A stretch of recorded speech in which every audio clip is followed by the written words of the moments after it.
In Argentina, the workers' mobilization scores its first victory by getting to the courts to stop the labor reform that President Javier Milei is trying to impose. In Palestine, the Red Crescent announces that the situation in Khan Yunis, south of the Gaza Strip, continues to worsen dramatically. And farmers in France have raised the tone of their protest this Thursday, demanding immediate answers from Emmanuel Macron's government.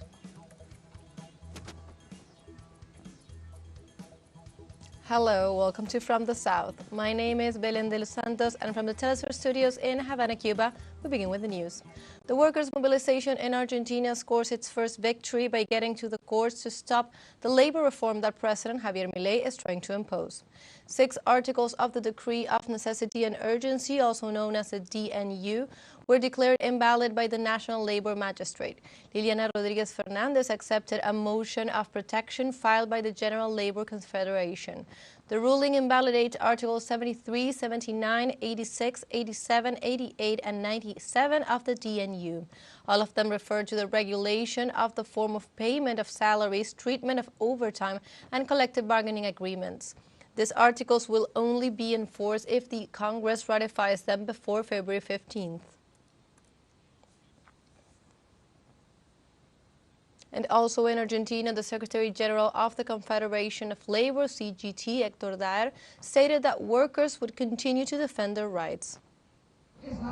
With the Constitution in hand, which clearly states that rights are progressive and that they cannot go backwards. That is why, with that Constitution in hand, we come today to see this Parliament. All were elected and not renegades of democracy. The President was elected President. The legislators were elected legislators. And we were elected by the workers to defend their rights. In this context, the Argentinian leader also highlighted the need for more debate by the government to ensure a good performance of its management. It is necessary to moderate. It is necessary to increase the debate, and it's necessary to have balance to be able to govern. They do not come with such a noble word as freedom.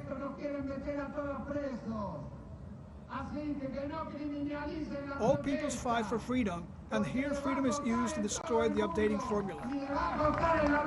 In other news, Venezuelan Foreign Minister Iván Gil arrived in Brazil to take part in the meeting of the Joint Commission of Foreign Ministers and Technicians of the Bolivarian Republic of Venezuela and the Cooperative Republic of Guyana, held as part of the Argyle Declaration. Tomorrow we will hold here in Brazil the first meeting of the Joint Guyana-Venezuela Commission to address the issues of the territorial dispute between Guyana and Venezuela over the Guyana Essequibo. Let us recall that on December the 14th, President Nicolás Maduro Moros and President Irfaan Ali met in St. Vincent and the Grenadines under the auspices of CELAC, CARICOM, and the presence of the Secretary General of the United Nations. And a roadmap was established to address those issues related to the territorial dispute. As of tomorrow, we're going to hold a meeting here in Brazil. A representation of the government of Brazil will attend, whom we thank for hosting the first meeting, as well as representatives of CARICOM, CELAC, the Secretary General of the United Nations, and we're going to establish a working agenda. The idea is to define the steps to follow and the roadmap to follow between Guyana and Venezuela to deal with this controversy in a bilateral, direct, and diplomatic manner. We have sat down again after a long time. We have set the basis for this negotiation, ensuring that third parties do not participate, avoiding the possibility of involving foreign military powers, trying to channel the whole controversy within the framework of international law and the 1966 Geneva Agreement. The Venezuelan Foreign Minister Iván Gil attends on Thursday the dialogue table with the Foreign Minister of Guyana, Hugh Todd, to discuss the recent incursions of a British ship in the sea pending delimitation. Right after the meeting of our presidents of Venezuela and Guyana in Argyle, in St. Vincent and the Grenadines, we were in that bad situation of the incursion of a military vessel. Well, Venezuela responded proportionally, and I believe that this commission is the appropriate place to deal with all these aspects, and we're going to discuss it with the foreign minister. The 6 nuns who had been kidnapped by an armed group in Port-au-Prince, the capital of Haiti, were released on Wednesday. The 6 nuns of the Congregation of the Sisters of Santa Ana, the driver, and another passenger of the bus in which they were traveling to a educational center in the capital were kidnapped in the Central Avenue near Presidential Palace. The criminal group demanded $3 million in exchange for their release. It is not known if this amount was paid and all the details about the release. The number of kidnappings of strangers and public figures in Port-au-Prince and on some national highways has increased in recent months in the country. We stay in Haiti, where activists denounce and condemn the misrepresentation of the Caribbean nation in Western media. Our collaborator Danny Shaw spoke with leaders of the regional coordination of the Southwest organizations of Haiti, and this is what they had to say. From the perspective of the global capitalist powers, we confronted them. We stood up to their word order. So what did they do? Every time Haitians stand up, they fight against us. They fear our sample of humanity. They control the world already. Haiti is dangerous to them. That is why they accuse us of being savage and violent, to misrespect us. We don't produce drugs. We don't kill and pillage. That is a small minority. 5% of the world controls everything. And what about the other 95%? How do we survive? They brainwash us to think we are guilty for the downfall of Haiti. No, we are not responsible. Our national essence is one of solidarity. In this context, Michel Darcís expressed that Western countries are the real terrorists, since they are the ones in charge of producing and selling weapons all over the world. The world knows we do not produce these guns and drugs. They made us into a transshipment point for guns and drugs. Let's look at who the real savage barbarians are, who destroys our lives through violence. It is not the oppressed countries responsible for this. It is the West. It is the capitalist countries that produce this barbarism. Since 1492, they pretend to be discoverers when they are seized. And former U.S. President Donald Trump won the Republican primaries in the state of New Hampshire, surpassing the number of votes of his rival, the former governor of South Carolina, Nikki Haley. According to the official data, Donald Trump has so far garnered approximately 87,025 votes, in contrast to 71,609 obtained by Haley. This way, the former president advances towards the nomination for the candidacy for the next presidential elections to be held in November of this year. In the New Hampshire primary, only 22 delegates would participate in the Republican National Convention out of the 2,429. Trump and Haley will contest for votes again next February 24th in South Carolina.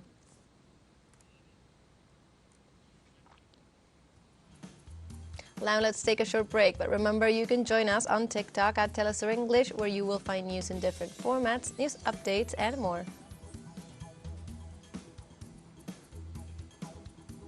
Other stories coming up. Stay with us.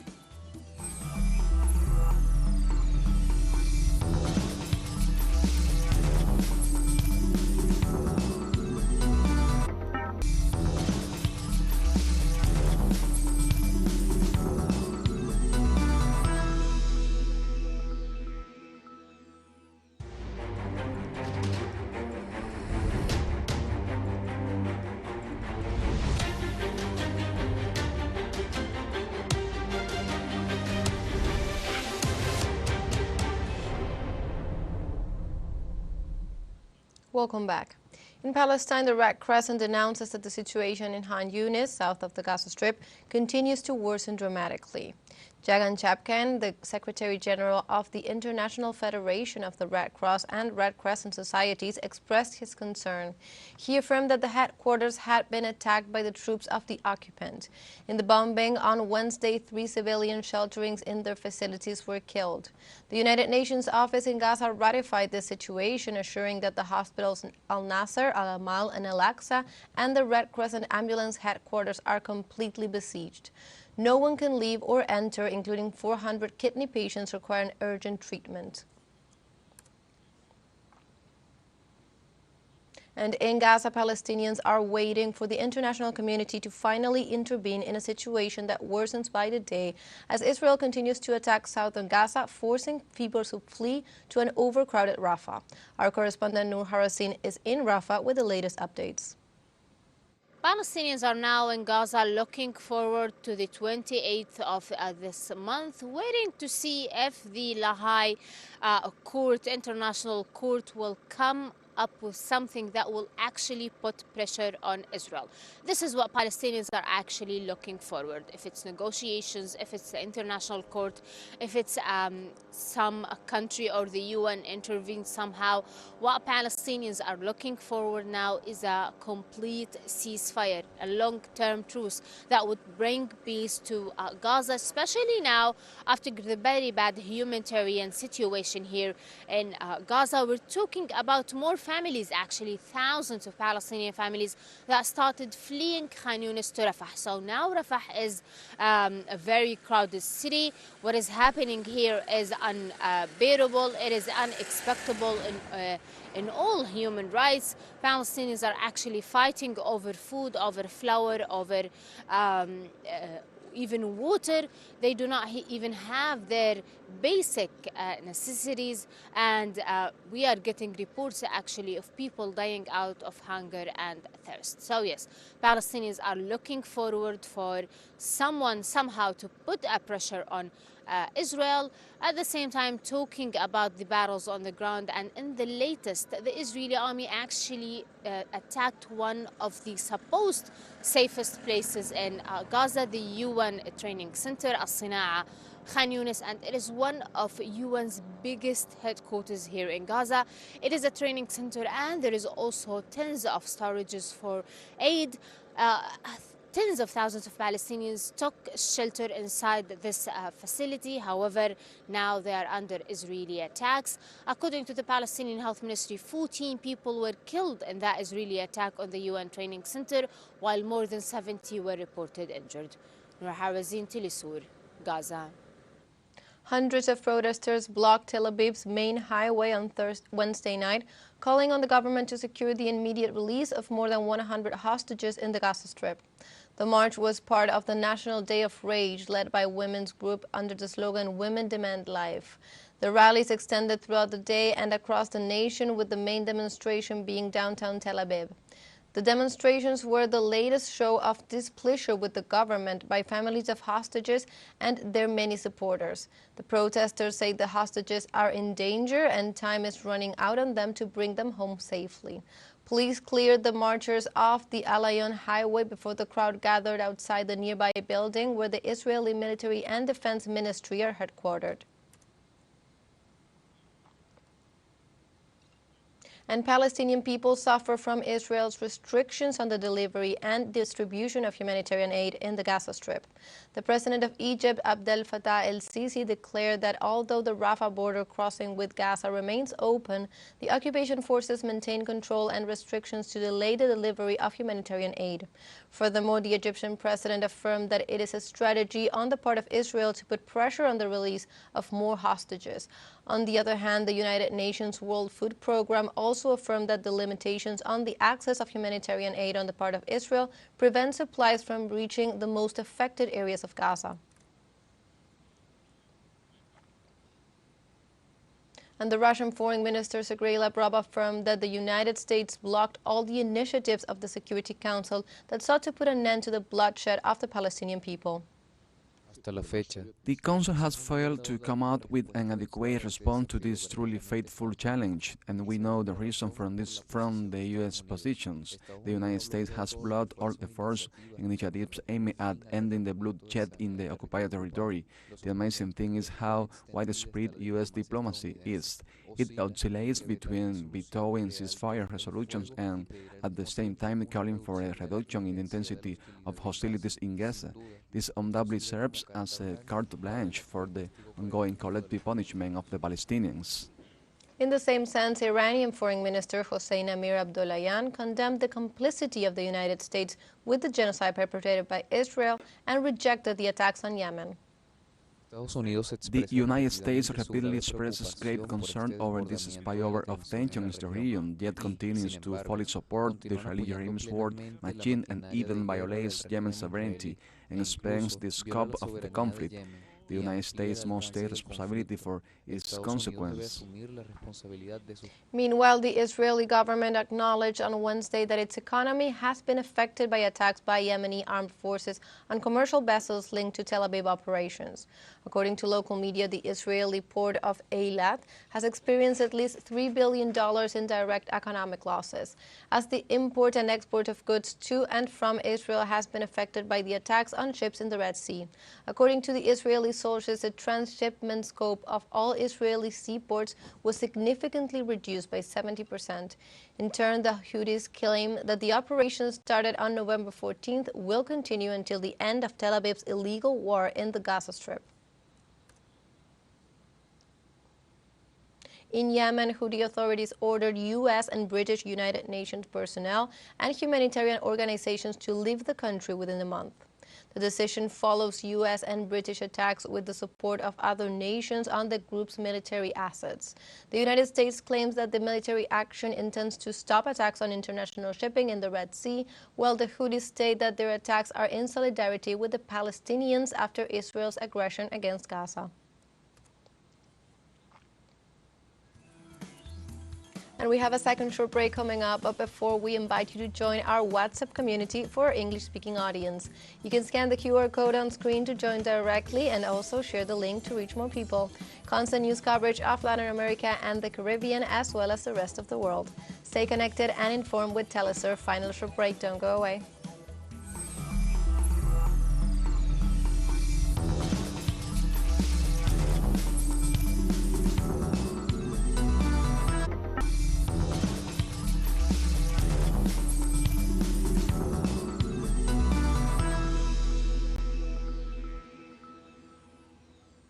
Welcome back. Farmers in Brittany and France have raised the tone of their protest this Thursday. In addition to blocking roads, they are dumping crops and building bonfires as they demand immediate answers from Emmanuel Macron's government. The first major crisis for the newly appointed Premier, Gabriel Attal, who has summoned for this very Thursday the head of the economy, environment and agriculture. Farm workers have warned that they will blockade Paris if their demands are not heard. All the departments of the country have started to mobilize, and the list of demands has already reached 40 points. They are asking for tax exceptions for agricultural fuel to be maintained and for a change in European policies on imports and environmental regulations, among other points which they warn are non-negotiable. The Vatican sentenced priest Gabriel Martinelli to 2 years and 6 months in prison on Wednesday for sexual abuse. The Court of Appeal overturned a first-degree sentence against Martinelli, finding him guilty of corruption of minors for a series of abuses committed between 2007 and 2012 against another student at the pre-seminary St. Pio X.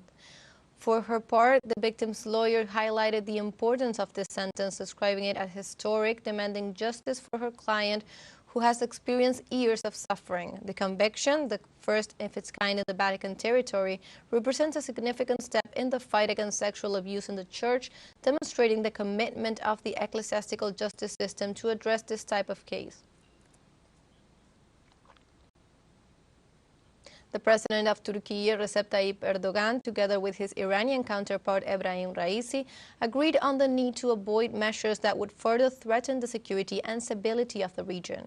At a joint press conference following their meeting in Ankara, the two leaders considered it necessary to put an end to the inhumane attacks by the Israeli occupation forces against the Gaza Strip and to take urgent measures to establish a just and lasting peace.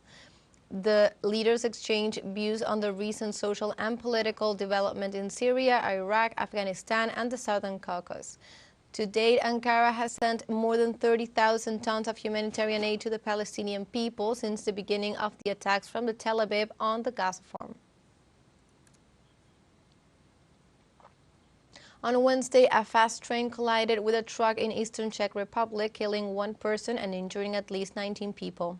Czech Railways said the driver of the train was killed and that the injured have been transported to a nearby hospital with no life-threatening injuries. Police said that there were 60 people on board the train and at the time of the crash. The accident occurred early in the morning when a fast train heading for Prague, the country's capital, hit a truck at a crossing near the town of Bohumín. It was not immediately clear why the truck was in the tracks. Authorities said an investigation was underway into the cause of the crash. And the Federal Service for Military Technical Cooperation of Russia commented on Wednesday on the intention of the president of Ecuador, Daniel Noboa, to transfer weapons and military equipment of Russian manufacture to the United States without obtaining the corresponding permission from the Russian Federation. The Russian agency said that if this were to happen, Ecuador would be violating its international obligations. It added that the agreement between Moscow and Quito on military technical cooperation, signed in 2008, stipulates that the transfer of military items obtained as a result of bilateral military technical cooperation to a third party is unacceptable without the prior written consent of the Russian Federation. The agency's response comes after Noboa's statement in which he assured that his country would deliver to Washington Russian and Ukrainian military machinery in disuse in exchange for modern equipment. And like this, we have come to the end of this news brief. You can find these and many other stories on our website at telesurenglish.net, and also join us on social media. We are on Facebook, X, Instagram, Telegram, and TikTok. For TeleSUR English, my name is Belén de los Santos. Thank you for watching.